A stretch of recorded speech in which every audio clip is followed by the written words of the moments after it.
Welcome to the new sound of online radio.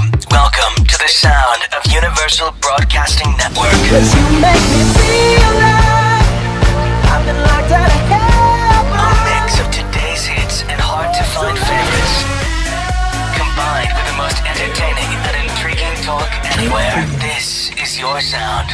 This is the sound of Universal Broadcasting Network at UBNradio.com. Hey! Welcome home. Thank you. Welcome, everyone. You have joined Distill at a 360-degree view of life and sports.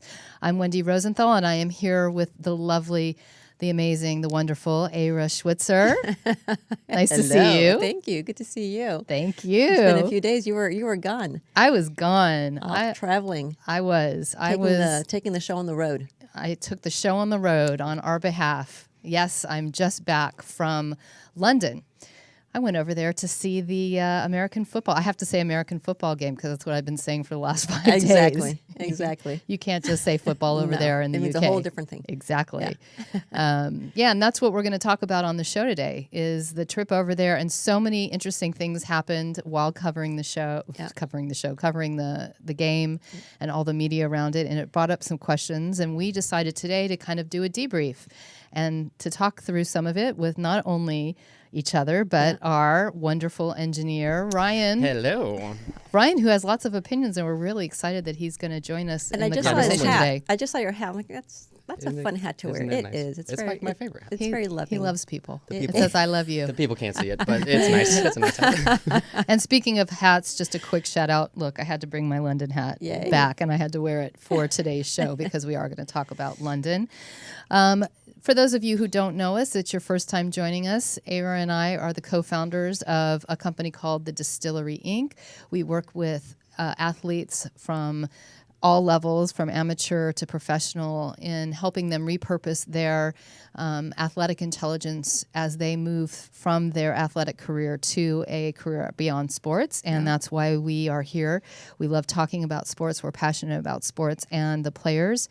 And we really believe that sports is a metaphor for life. So we like to look at all things sports, not just what's happening on the field, but more importantly, what's happening off the field and around the field, because sports really does infiltrate every aspect of life. Yep. And so we are happy that you were able to join us today.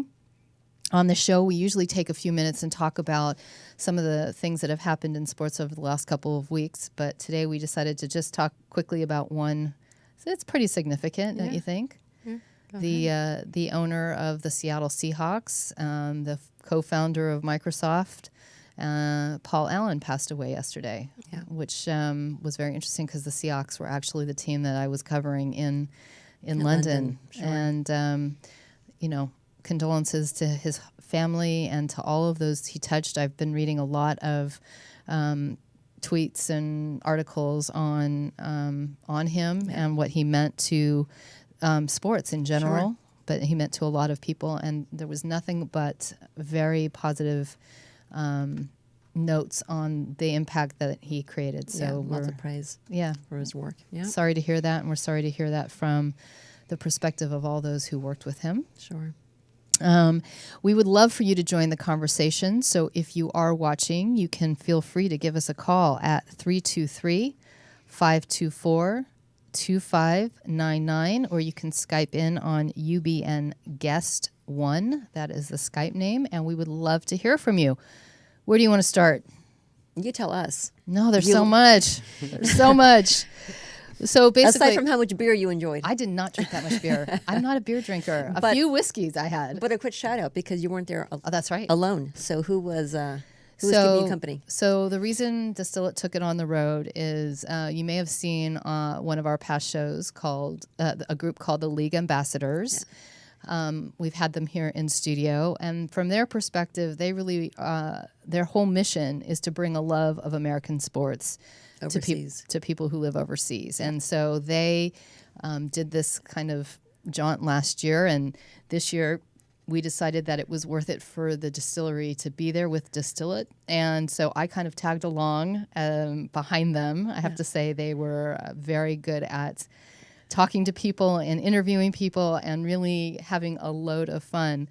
And so I really we want to thank the League ambassadors. Let's see, I'll name them all. Kevin, Devin, Les, Omar, Kenyon, and Ken. No, that's not them. For chaperoning me while I had my maiden voyage into being a sports reporter. And that's kind of what it was. So I'll just set it up very quickly. We had the great fortune to get media passes so that we could attend the practices and the press conferences around the practices. I will say we only went to the Seahawks because the Raiders, for some bizarre reason, decided to come in late. And this is one of the questions I want to ask you, actually. Yeah. They came in later into London, and it couldn't work out with our schedule. But so it was, a great eye-opening experience for me personally. And then we really just wanted to talk to the man on the street, mostly the British men on the street, although we did run into a large number of Americans who were there, who flew over to go to the game. Isn't that great? It was amazing. I was very surprised. A nod to fandom. Yeah, a big nod to fandom. And we'll talk about some of those people that we met. So we did go and hang out in a few pubs and try and talk with people along the way, mostly just to find out what their opinion is. Why do they love American football? Why did they pick the team that they decided to pick? Because many people were wearing their colors very proudly. I had my Rams hat on, as you'll see in some of the pictures that I'm sure Ryan will pull up. Yeah. And just it was really fascinating to hear the many differences between us in terms of sports, but so many of the similarities and the passion that people have for sports just in general. I mean, it is... I'm so curious to hear all about it. I mean, we talk all the time about sports really being a metaphor for life, and I'm curious to see how that perception changes, if at all, when you've got, whole overseas influence in the mix. Yeah, I think it changes not the love for sports, but I think how they perceive it in terms of what it means. So you've started me off. Let me give you this one example. The picture that you're seeing on right now, well, it just went away. There was 4 people. Maybe go back to that picture, Ryan, with the 4 guy there. So this group of people, that's a family? They're a family. Okay. And each one of them was supporting a different team. So we have a Dallas Cowboy fan, the gentleman behind me who was covering my Rams hat because he was offended that I was a Rams fan. That's so great. He was a Tennessee Titans fan. The young lady next to him is his daughter.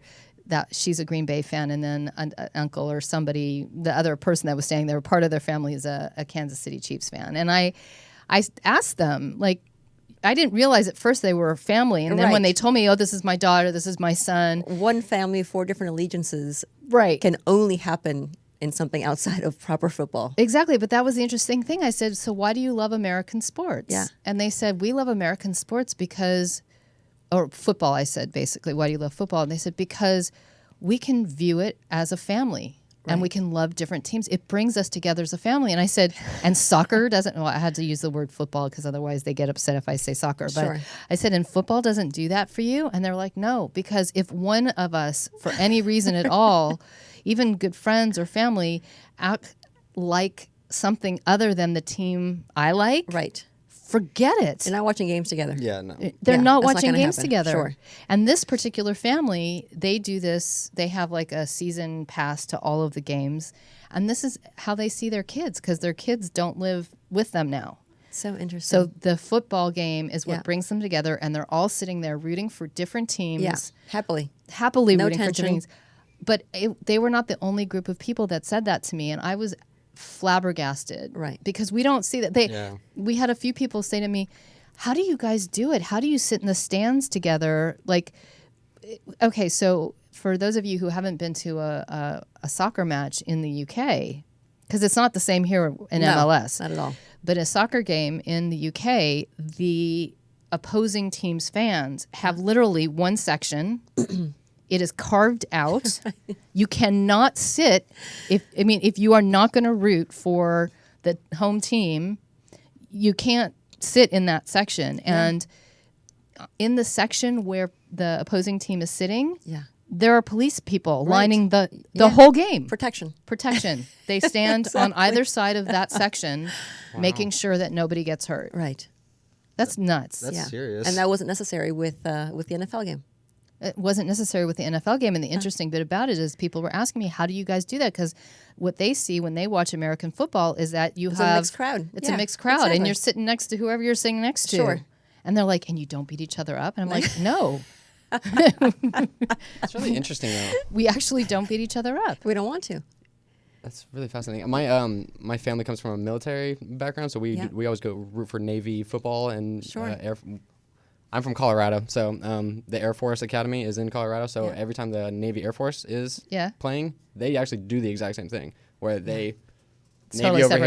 here, Sure. Air Force over here, and it's like. But is it hostile? No, It's like friendly. It's Nobody's a gonna friendly, get hurt. No, it's Sure. a friendly. It's like, hey, you suck. We are also Exactly. like. I've just noticed a couple of listeners have come in from the UK, and I'm sure you guys can attest. It's like, it's serious. They have, when I say they have police people wild. standing along the Absolutely. aisles, they do for every game. Yeah, and that's the case in so many parts of the world. I mean, you go to Argentina. Yeah. You want to watch, local rivalries. It is the exact same thing. It's just you cannot sit side by side. Yeah. It's not going to happen. So can you imagine? Yeah. These, American football brings people together. See? It's unifying. I was going to say, we unite people We unite people all around the world. That's amazing. I love that. Seriously, the last thing Yeah. that I thought I was going to hear. And that Sure. was one of many cultural differences, Yeah. which, again, it's fascinating because, in a way, though, if you take that to sports as a metaphor for life, like, what does that say? I hate Yeah. to say it, I'm not to be negative, but what does that say about, I don't know, Great Britain in general? That, really, I mean, it does. It's like it's an indicator that you can't put aside your differences, for the love for of 2 sports. hours. Exactly. You For a know? 2-hour game. Sure. The other cultural difference we had, hopefully we'll be able to play this on one of our shows, or at least replay it on our social media pages so people can see. We did a great interview with a lovely gentleman by the name of Tony Husband, who is a sports presenter for the BBC. Yeah. In a certain area of England. He's out of Southampton, and so he'd be kind of the equivalent of like a Jim Hill or a Fred Rogan here in Sure. LA. He's covering locals, like the national sports, but the local teams. Yeah.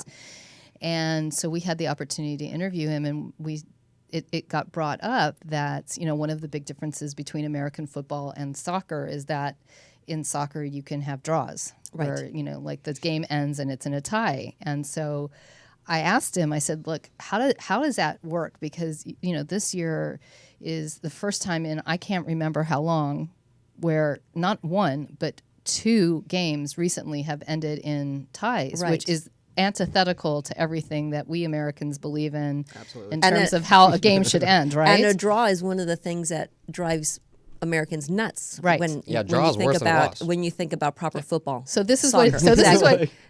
I mean, fans will sit there and watch and think, how can we go for an hour and a half and end in a tie? Exactly. It's not possible. It's not possible. know. Right. So this is what he Drives says. Americans nuts. He turns around and he's like, "We think you all are mad." And I'm like, "What are you talking about?" He goes, "Look, we're watching those 2 games, and Yeah. we're not." And there was the oh gosh, it's just gone out of my head. The second one that happened, where the coach at the end came out and said, in his press conference, there was no way we're not going for the win. Yeah. Right. And Tony Husband is looking at me going, "Why would you not go for a draw?" Exactly. Why would you not go for a draw? Why risk a loss? Why risk a and loss? not just take the draw? They don't understand how Yeah. we sit here and would rather Yeah.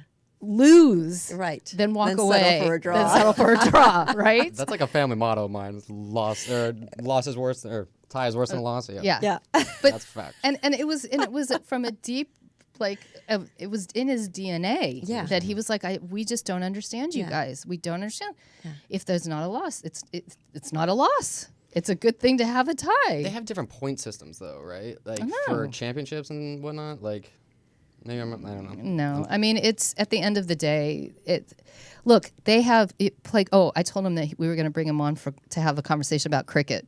Oh, yeah? Yeah, because in cricket, for those of you, again, my friends in the UK will know. Our friends in the UK will know. You can have a cricket match that lasts 5 games Yeah. over 5 days Yeah. and end in a draw. Yeah. 5 days you play. Yeah. You commit to 5 days. Exactly. And you end in a draw. And they're all good with that. No way an American would be content with something like that. It's not possible. Not 5 for days. 1 second. 5 days, and there's no winner. There's no clear winner. Yeah. So it was very interesting to kind of see again, like, what we perceive as being natural. Yeah. They perceive as not being natural, and vice versa. Yeah, exactly. So you went over thinking you were going to talk to, like you said earlier, the British man and woman, but there were plenty of Americans. I was shocked. Yeah. My journey started the minute I got to the airport, because the minute I got to the airport, there was fans already in the airport with their either Seattle gear on or their Raiders gear on. And when I got at the airport here in LA. In LA. Yeah. And because I'm assuming like maybe they probably, some of them probably lived here, but I'm assuming maybe connecting flights, and it was easier to go out of LA. Yeah. And there was, I would say, on my flight going over 30 to 40 people So great. who bought tickets, who bought airplane tickets, Right. who spent the money to go over there and root for their team. Yeah. I thought it was brilliant. I was like, that's fantastic. Did you interview them on the flight? I interviewed one, not on the flight. Yeah. No, on the flight, I didn't, because I was just getting my feet wet. I didn't quite know what to do. This was my first field operation. And Amazing. What a trooper. I was like, I don't know. Do I go up and interview him with my phone? I don't know what to do. So, but I did. I think there's a picture of him. One guy we met at a Fat Burger in Wembley. Yeah. Which was him. He straight out of Compton. Literally, he was from Compton. Yeah. Like, hey, we're from, you're from LA. I'm from Compton. And he's like, and I'm like, so tell me, why did you come here? He's like, first of all, love my Raiders. And if you see the picture, his sweater, I want his sweater. Such cool gear. He was the coolest guy ever, right? And he was probably 23, 24 years old, never been outside of the U.S. ever. This was his first venture out. Amazing. I was just about to say, it's a great excuse to get out of the Yes, country. Exactly. Really? Exactly. Go see your Raiders. Might as well. It's amazing. It was. And he was so excited. It was, everything he had saved so he could do this trip. He booked the tickets the minute the schedule was announced, and he found out it was the Raiders. So great. He, booked his airline tickets. He was there with probably about 5 friends. Yeah. And they were this was before the game even started. I mean, they were just so excited. Wow. They could not believe it. And then they were going to Amsterdam afterwards to have a couple of days just to go someplace else. Sure. And I met there's a woman who, her name happened to be Wendy as well, a Seattle Seahawks fan. You'll see her. She was not that one. The other, her, yes. You'll see the picture. OMG. They honestly dress up like, I couldn't believe it. So she, had also said she'd never been to England before. Yeah. And when she saw the announcement, because it was Seattle's first time playing in the UK, that she told her husband, no is not going to be the answer when I tell you that we're buying tickets and we're going over there. That's exactly what she said to me, was no is not an option. We are going, we are buying tickets, we are going to have the best time. And that, when the day of the game, we went to this pub that's very nearby the stadium, and it's one known for kind of the version of tailgating. It's kind of like a tailgate party, basically. Yeah. And that's where we happened to run into all these people that we were talking to. And again, seamlessly, the Brits and the Americans were just blending in together, having such a wonderful afternoon. It was raining, it was cold, but everybody was just having so much fun.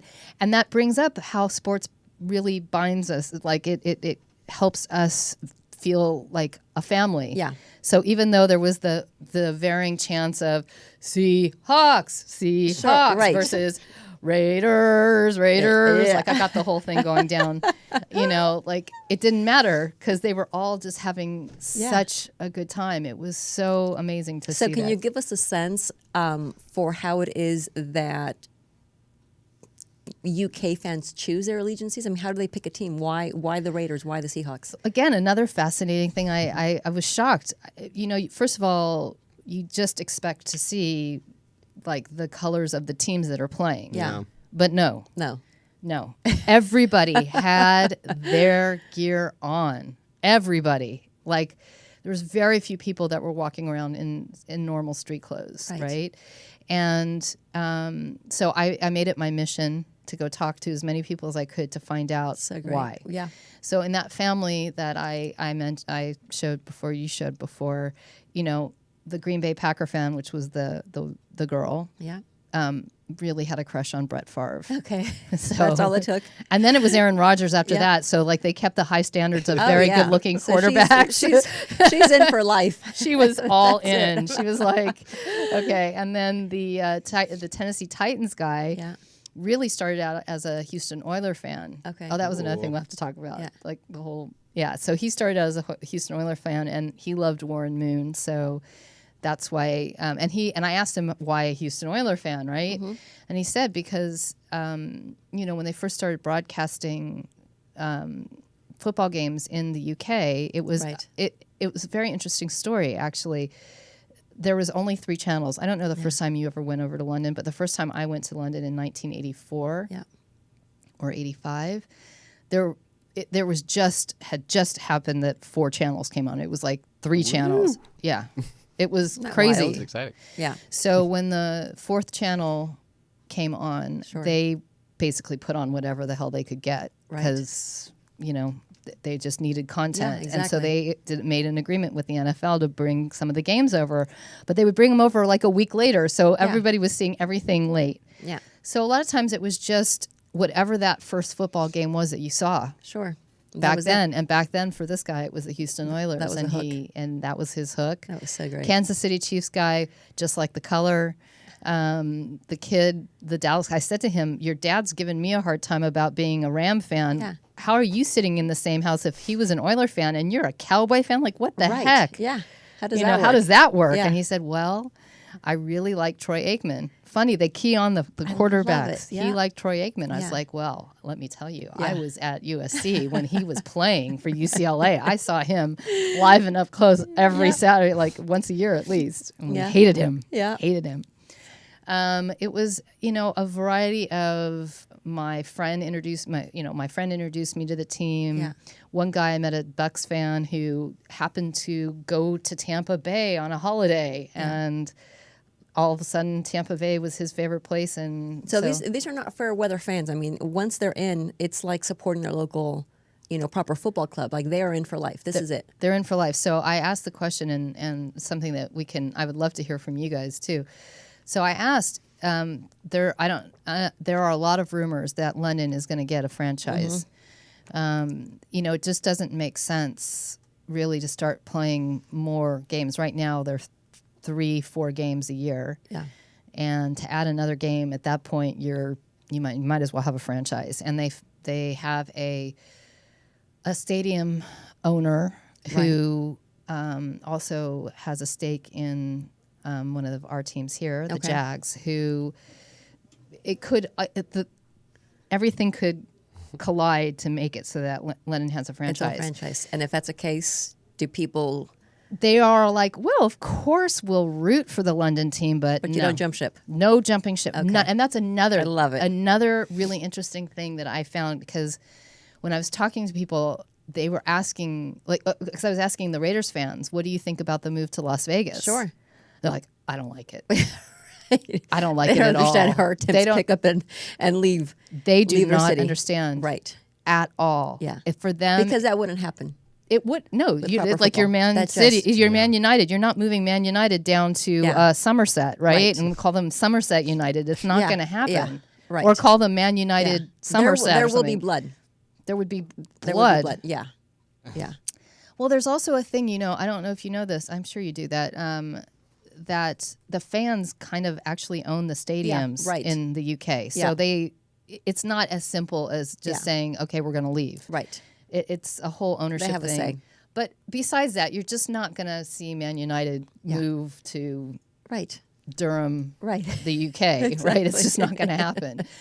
So that, for them, they don't understand how we adapt and like mold to not, you know, finding other, like being okay with the Oakland Raiders. Like I talked to some of the Raiders fans that started being Raiders fans when they were in Los Angeles. Yeah. And then all of a sudden they moved back to Oakland, and they're like, and I said, you're right. When LA left to go back to Oakland, that was it for me. Right. And I spent a good chunk of my youth rooting for the Raiders. Right. But Al Davis, he took them away, and I was like, screw you. That was it. Not going to happen for me. And they could understand, but they couldn't understand. Sure. So it was another very interesting cultural difference. Like, how do you make that? How do you move a team? Yeah. How are you okay with that? But they're very loyal. Oh, yeah. Very, very loyal fans. I feel like a lot of Americans aren't really okay with it, though, right? Like, is that fair to say? Like I got lucky. I was a Rams fan when they were in St. Louis because my family's from St. Louis, and so moving out to LA, I was perfect timing. Rams and are here. I'm also a Denver fan, and Aqib Talib coming to LA was also a cherry on top. Right. But like, I just got lucky. Like, if that didn't have happened, I would have. I don't. I would. I'm not going to root But for you him might not have anywhere else. been okay with the change. But I mean, are we as vocal, about our discontent? I mean, I think people would really raise hell if something like that tried to happen. Did people burn jerseys when that happened or something like that? When things move? Like, I feel like people get a little upset, but I just don't think it's as collective a disgust. Yeah, and I think, like, I was wondering if we move on really quickly. We do. I think especially if you are in LA, we have so many options. I mean, and we've got college sports. So if you don't, I mean, for all those years where we didn't have a pro football team, you've got USC, you've got UCLA. We have so many. We have so many options here. We're such a sports-centric city. And I speak for myself, so I don't know what it's like to live in a different city where maybe you don't have as many options. But I think certainly living here in LA, we've got so much at our disposal that if you don't have a pro team, Well, or you do what I did. Or they pick up and go. Or I started rooting for the Steelers when LA left. And I actually thought I was going to be a little bit less open to the Rams when they came back. But the minute they came back, I was like, okay, I'm a Rams fan. Yeah. No, it doesn't mean that I wouldn't. When the Steelers are playing anybody but the Rams, I root for the Steelers. Right. But if it were a head to head, I'd be rooting for the Rams. Right. For sure. Right.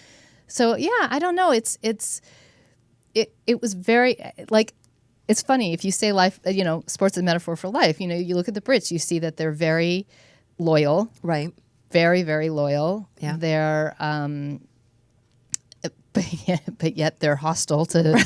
They're very loyal to their own, and they're very hostile to others. They're passionate or hostile.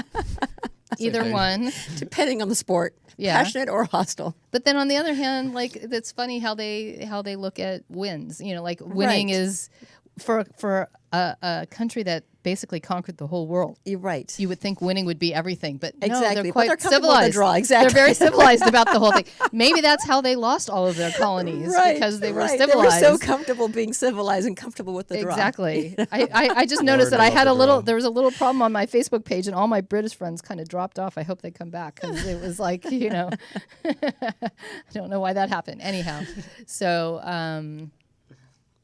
yeah. That conversation about the whole movie thing was interesting. So, do you guys think that the NFL needs to push for, a London franchise, or is this good enough? Personally, yeah, I think that we should have a London franchise. Not because I'm partial to London or that's where I used to live or anything like that. Yeah. I think from my perspective, it's good for the sport. I think that it's a natural progression of our sport. I don't think that if the NFL wants to truly globalize, that you can do it from here alone. Right. I think that, right now they're filling Wembley Stadium, which seats, let's say, north of 85,000 people. They're selling 3 games out at least a year, sometimes 4. Yeah. And I think that if they were to do a franchise, I don't know if Wembley should be where they play, because I don't know if consistently year on year out they could sell out 8 games. Right. But there's smaller arenas, Sure. near in and around London, where a lot of the other football clubs, soccer clubs play. So I think if they got the right, size stadium, I think it could be very successful, and I believe it can work. I mean, I believe if you're going to expand, if you were going to move an existing franchise, if you did an East Coast team, you could make it work through their schedules. Right. Right. In their divisions and stuff like that. Right. Well, and certainly enough expats to, support it, and certainly enough money to be made, and you know what? Why not? Yeah, I don't know what the downside would be. How would travel work? Like with the team? Well, that's what I'm saying. Like, I think if you're in a division where you have a primarily Central to East Coast, grouping, I think it can easily work. I think the long hauls from the West Coast are hard, right, on the teams. I think that it was really interesting. So the Seahawks got in on Wednesday. So they had Wednesday. They had a little bit of press time on Thursday, but it was mostly like downtime and practicing, light practicing. Yeah. They did a full practice on Friday and press on Friday. And then I think they were practicing on Saturday. The Raiders came in on late Thursday afternoon. So Thursday's gone and you're late. Yeah. And they did a light practice from what I heard on Friday, and then they did all of their press and everything on Saturday. I think the minute I saw that schedule, because we were fortunate enough to have the media passes, the minute I saw the schedule, I was like, the Raiders are going to lose. Yeah. They're just going to lose. Yeah. That's really interesting, actually. Yeah, because I just take yourself when you travel overseas. Like you got to get there early and adapt. You got to get there early and adapt. You have to have at least a couple of days in the time zone, and they really only got properly, like 2 days. Like they were probably just coming out of being jet lagged on Sunday, whereas the Seahawks had the extra day. So I think that if you're the majority of the teams you're going to play are kind of Central East Coast, that maybe you have a one or two, Pacific Coast teams that come in, but you schedule it and you give them a goodbye the next week and all of that. I think it can be done. I think if you come in on Wednesday and you're really good with how you handle it, you hydrate. Sure. You give the guys time to rest and you give them time to go out and see things. It'll be fine. There's enough science already supporting sports right now where they're going to figure out just how you do it, and people will be happy and successful. Yeah, and in the couple of players that I talked to at the press conference, they seemed fine. Right. They really felt settled. Right. Russell Wilson even talked about the He fact was over the summer. Yeah, I don't know if you have a picture of him from the press conference, but he had even gone to the UK over the summer because he wanted to see what the effect of the jet lag was going to be, how much time it was going to take him to kind of feel like he could rebound. Sure. And I'm sure that informed the team's decision about when they traveled as well, because maybe he came back with intel saying, look, this is how I feel. Yeah. This is what I needed to do in order to make it work. Yeah, exactly. I would just be worried for the home team, like the London home team. Like, would they have to like chunk all of their home games at the beginning of the season, or like just make that flight every week, or? But again, the flight to the East Coast, is like 6-7 hours, right, and it's not as big of a time change. So it's just manageable. I think it would be hard to get them. I think the home team couldn't fly to the. I think it'd be hard to get them to fly to the West Coast. No, who knows? Actually, often maybe, they would need to, though. They would need to eventually. Like, yeah. I think it can it's work. possible. I think it's workable. Absolutely. I have a question for you though, because I was thinking about this. When you think about some of the proper European football clubs that go overseas, or even South American teams that come over and play their games here in the U.S., their fans back home aren't happy about it, having their teams pick up and go and play, a game abroad. Right. But I don't hear a whole lot of noise. Like, were the Seattle Seahawks fans upset in Seattle that they'd been left behind and their team's off playing this game in London? Why London? You know what I mean? It doesn't seem like we get as riled up about things like that here. Yeah, when our teams go abroad and play. Listen, it's a big deal. I think in Europe. Yeah, and I look. I didn't talk to obviously anybody who wasn't there. Yeah. So I don't know how the home, how the teams are feeling at home. I think the hardest part is the home team. Like so this time the Raiders were the home team, so they lose a game. Yeah. I don't know how the fans feel about that, but like I said, I saw a ton of fans who got on a plane and came over. Right. So, yeah, it's not 50,000 fans. No, exactly. But I'm just curious to what sort of that mindset is. Like, when they're sitting here, American fans are sitting here thinking, why does my team have to pick up and go play a game in London? What's that doing? Yeah, that's a great question. I can't. I also feel like that mentality would change if that happened more than once a year too, and then they start doing it. Like, I mean, if it became a regular thing, and if eventually you had a franchise in Mexico, you know, when it just became what it is. You know, I don't know. I honestly don't know. We adapt to it easier. Probably. You know, I think then again, some of these real like hardcore Barcelona fans, you're not going to be okay with your team picking up and playing, you know, multiple games. Right. You know, in the U.S. That's just not. I think it's so much more part of their culture and their weekend experience and their family time together. Exactly. And, you know, it's again, just a huge difference, I think, between perception. I think if they do have a franchise in London and it ends up being an existing team, that was my big question is, do you add a team into the league? Right. Or do you take an existing team and move them? I think, for a team, if it's an existing team and they move them, it's no different than St. Louis losing the Rams. Yep. Or Oakland losing the Raiders. I mean, it's the same thing. It's just shuffling them around to a different continent. Or at least that's what we think. So if anyone listening out there has a different point of view, by all means. Give us a call at 323. Give us a call and let us know. 524-2599. And I think, I don't know how... from the perspective of the Brits, there was no downside. Yeah. I think everybody was like, yes, give us a franchise. We'll support it. Right. We'll support it. It'll be a good thing. Yeah. But who knows? It's all about the money. And oh my gosh. Is there money to be? Is there money? Well, just think about it. Like I was thinking about London as a city. Now, again, it's not like 50,000 Seahawks and Raiders fans flew over. But I guarantee you that game generated a ton of money for UK businesses. Absolutely. What football's best at. Absolutely. Absolutely. I was, again, shocked. And you said Major League Baseball's going next year. Major League Baseball. Okay, now this is an interesting conversation. Yeah. So Major League Baseball, so they've been having proper NFL games in the UK for, we said 11 years. So that was in one of the interviews. We all agreed it was 11 years. Yeah. That's a long time. Right. They've been doing it for a while. Yeah. So guess what? Major League Baseball decides, oh, God, maybe we've missed out on something. Right. Maybe we should do the same thing. Yeah. So they are having a regular season game. Who's playing?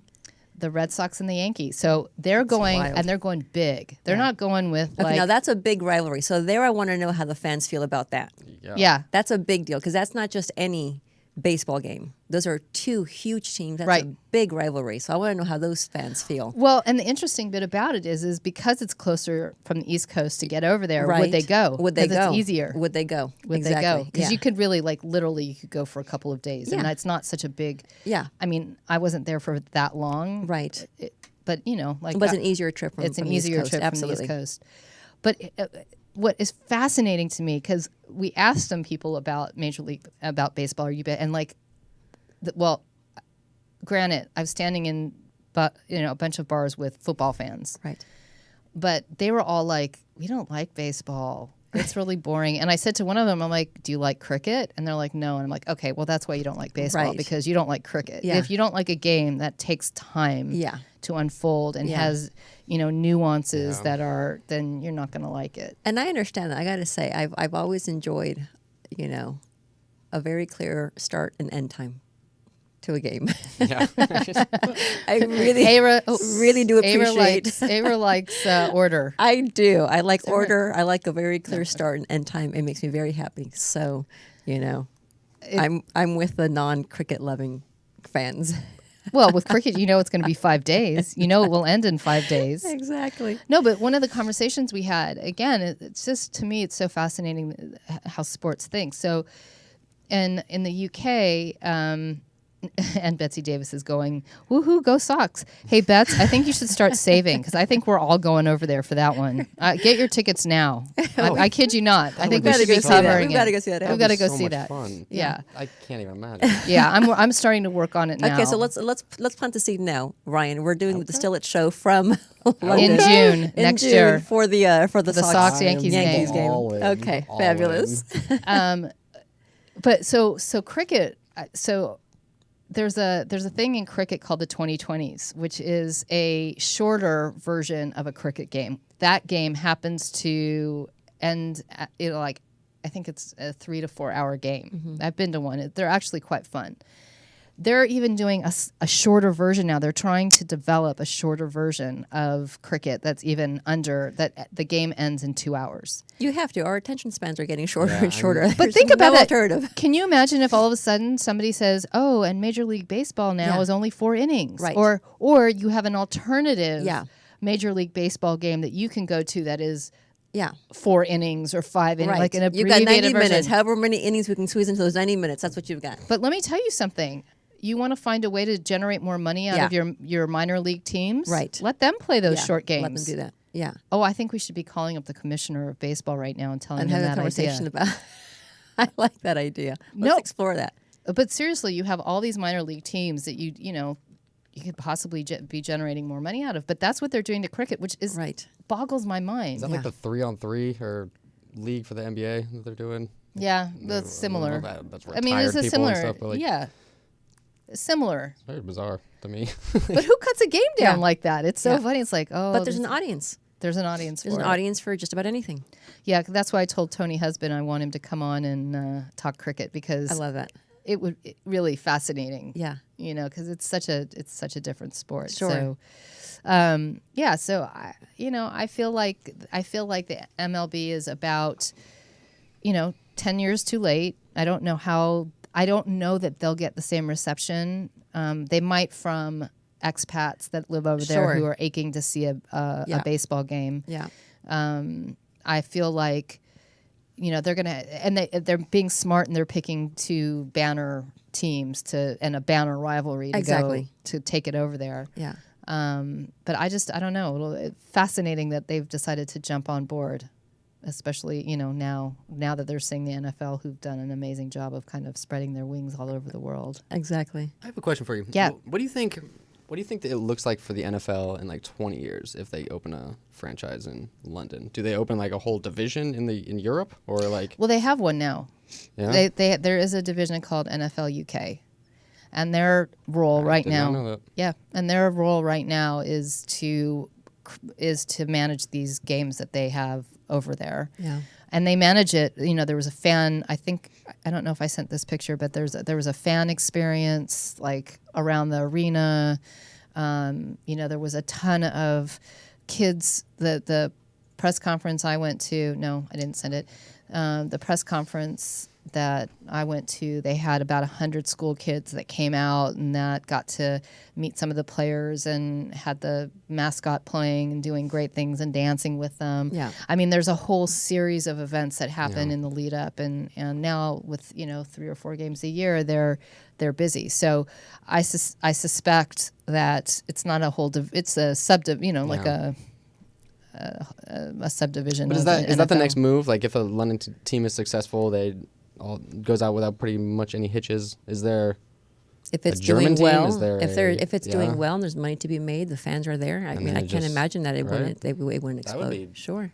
I would love to see that. Which again, it's so interesting because it goes back to our conversations all the time about how it's just about any other part of the world takes on with open arms this new venture, a new sport, a new team, a new whatever it is, and you look at again how soccer in the U.S. just doesn't seem to do it quite that way. I mean, we have similar things. We have experiences around soccer for kids here in the U.S. We have all these amazing opportunities, and it's just not.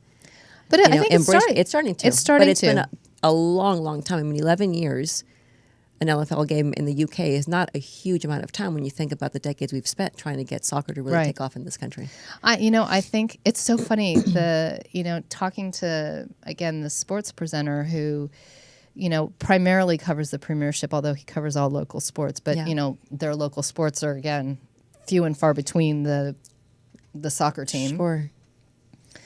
He was saying that in his perception, soccer is like it's very hard for UK fans to understand football sometimes because of the start and stop. And how soccer is like there's flow, there's constant motion. Beautiful. Yes, I'm agreeing with you. But when he talked about it being like intense and like constant, I'm like, that's not how I perceive soccer. For me, soccer is you're waiting a long time to see something like a goal. No, listen, and you know me, I'm saying that to be extreme. I love the sport of soccer. Yes. But in order to understand it more, Yeah. you have to take a lot of time to really. Exactly what you it's said not about baseball. easy. Like there's a finesse about it. There's a like, finesse, and you don't. It's not easy to pick up the finesse. To be honest with you. Really? You don't think so? No. I mean, and I'm a big sports fan, and I love sports, and I'll watch any sport. Like I get it fast, but I think that soccer is one of those things that It's an acquired taste.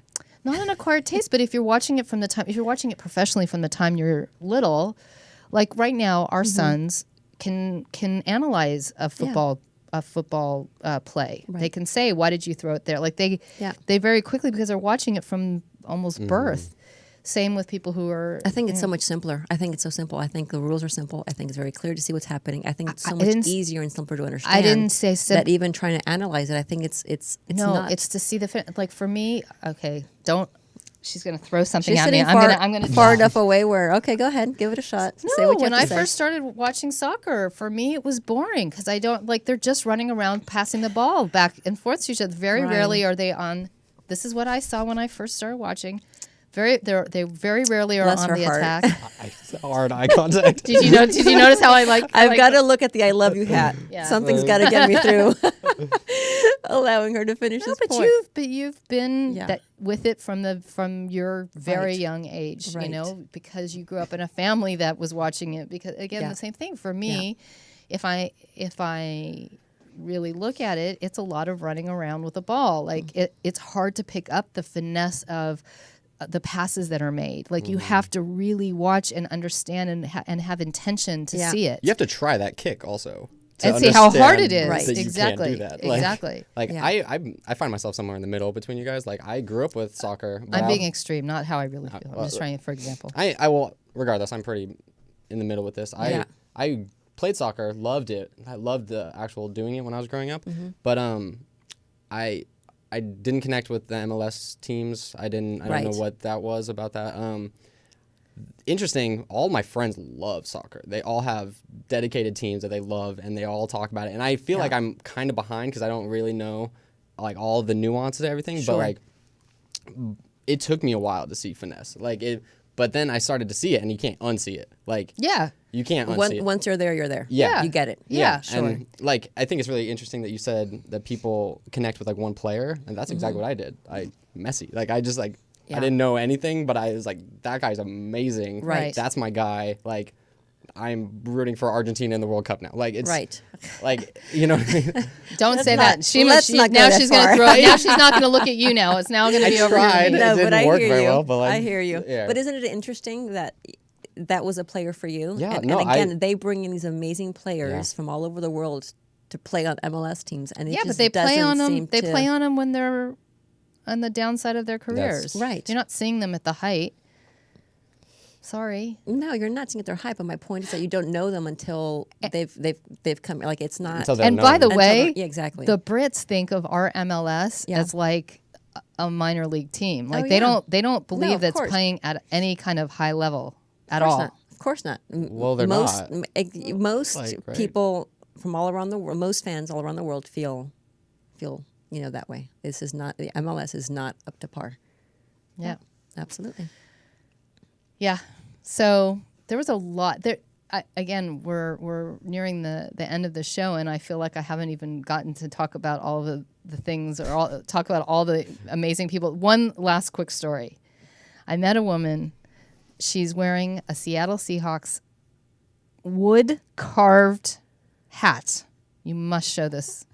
That hat is wood. That sounds very uncomfortable. Okay. That does And log for your head. she is Wow. a season ticket holder Yeah. for the Seattle Seahawks, even though she hasn't lived in Seattle in many years. She lives in Central Florida. And she still has her tickets. That's and amazing. she Good for travels her. whenever she can. Right. With and the hat. With the hat. And she is the president of the Central Florida Seahawkers I love it. Club, It's which is one amazing. of the largest fan clubs of any team. Seahawks. We're going to have to do another show on fandom because it's just the stories are endless. Hard It's amazing. core. Yeah. Yeah, I good looked for at her. her, and she was the nicest lady. She was so happy to be there, Yeah. and she knows some of the players and knows their So parents, great. and she just Killer headache, but Yeah, exactly. But that So hat, worth I it, was like, I apparently. literally walked up to her, I'm like, I need to take a picture with you. That is Yeah. the most insane hat I've ever seen in my life. So wild. Carved Good for out her. of wood. Good for her. So favorite takeaways? Favorite Or takeaways. favorite moments? My favorite moment was just being around sports fans, Yeah. true sports fans on all sides of the pond. Yeah. It didn't matter what it was. Sure. And the love that you saw for our game of football So was great. amazing. Takeaways are, you know, get out and travel, folks. If you have a team that you love, what an amazing experience you will have. Yeah.